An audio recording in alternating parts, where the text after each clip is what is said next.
Kak, itu tuh apa sih? Ada dalilnya? Cuma ada satu, yang sholat, zakat, saum, haji. Itu gimana? Oke deh. Assalamualaikum warahmatullahi wabarakatuh. Saya Destia. Di sini saya akan menjelaskan berbagai dalil mengenai toharoh, puasa, sholat, zakat, dan juga haji. Disimak videonya. Kak, kan dalam Islam tuh ada yang namanya toharoh atau bersuci. Itu tuh apa sih? Ada dalilnya nggak? Wait. Gini, toharoh itu bersuci dari hadas maupun najis. Kalau kita mau ibadah, harus suci kan, harus dalam keadaan suci. Jadi kita harus bertoharoh atau bersuci. Misalkan kita mau sholat, kita harus bersuci dengan cara wudhu. Baru deh kita bisa ibadah. Gitu.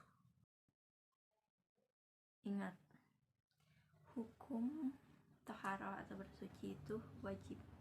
Allah Subhanahu wa Ta'ala berfirman dalam Quran surat Al-Mudaththir ayat 4, "Wathiyabaka fatahhir", yang artinya, dan bersihkanlah pakaianmu. Cuma ada satu dalilnya? Oh, tentu tidak. Ada lagi dong.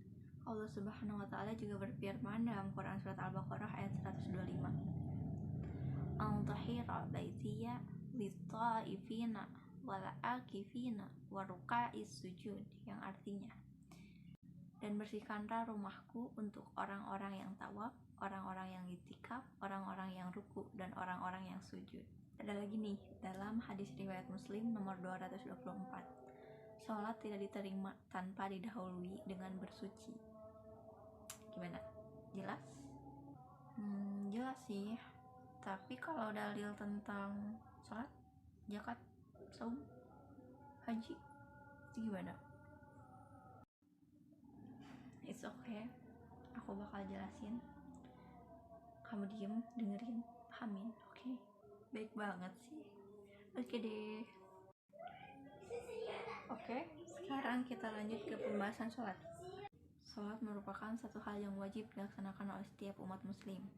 Allah Subhanahu wa Ta'ala berfirman dalam Quran surat An-Nisa ayat 103, "Inna sholati kanat 'alal mu'minina kitaban mawquta", yang artinya, sungguh sholat itu adalah kewajiban yang ditentukan waktunya atas orang-orang yang beriman.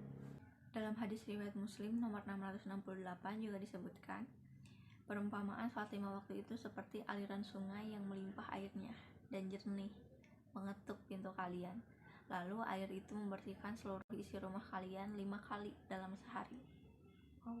Dalam Quran surat Al-Isra ayat 78, Allah Subhanahu wa Ta'ala juga bersabda yang artinya, "Dirikanlah sholat sesudah matahari tergelincir sampai gelap malam, dan dirikanlah juga sholat subuh. Sesungguhnya sholat subuh itu disaksikan oleh malaikat."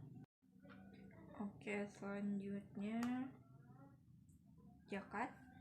Zakat adalah bagian tertentu dari harta yang wajib dikeluarkan oleh setiap umat muslim apabila sudah mencapai syarat yang ditetapkan. Allah Subhanahu wa Ta'ala berfirman dalam Quran surat Al-Baqarah ayat 43, "Wa aqimus sholata wa atuz zakata warka'u ma'ar raki'in", yang artinya, dan dirikanlah sholat, tunaikanlah zakat, dan rukulah bersama orang yang ruku. Dalam Quran surat Al-Jariyat ayat 19, Allah Subhanahu wa Ta'ala juga berfirman yang artinya, "Dan pada harta benda mereka ada hak milik orang miskin yang meminta dan orang miskin yang tidak mendapat bagian." Yang selanjutnya yaitu saum atau puasa. Saum atau puasa adalah menahan diri dari makan dan minum, serta menahan diri dari perbuatan yang dapat membatalkan puasa. Dalam Quran surat Al-Baqarah ayat 183, Allah Subhanahu wa Ta'ala bersabda, "Ya ayyuhalladzina amanu kutiba alaikumusyamu kama kutiba alal ladzina min qablikum la'allakum tattaqun", yang artinya, wahai orang-orang yang beriman, diwajibkan atas kamu untuk berpuasa sebagaimana diwajibkan orang sebelum kamu agar kamu bertakwa. Selain itu juga dalam hadis riwayat Al-Baihaqi yang berbunyi, ada 3 doa orang yang tidak akan ditolak. Yang pertama doa orang tua, yang kedua doa orang yang berpuasa, dan yang ketiga doa orang musafir. Yang terakhir yaitu haji. Haji adalah mengunjungi Ka'bah untuk melakukan beberapa amal ibadah dengan syarat-syarat yang tertentu.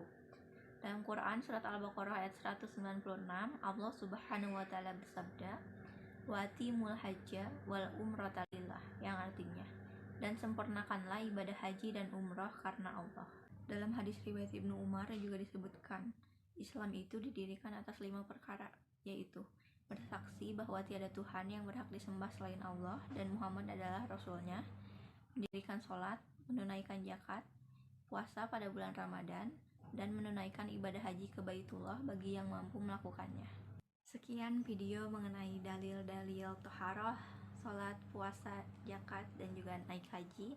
Semoga video ini dapat bermanfaat. Wassalamualaikum warahmatullahi wabarakatuh.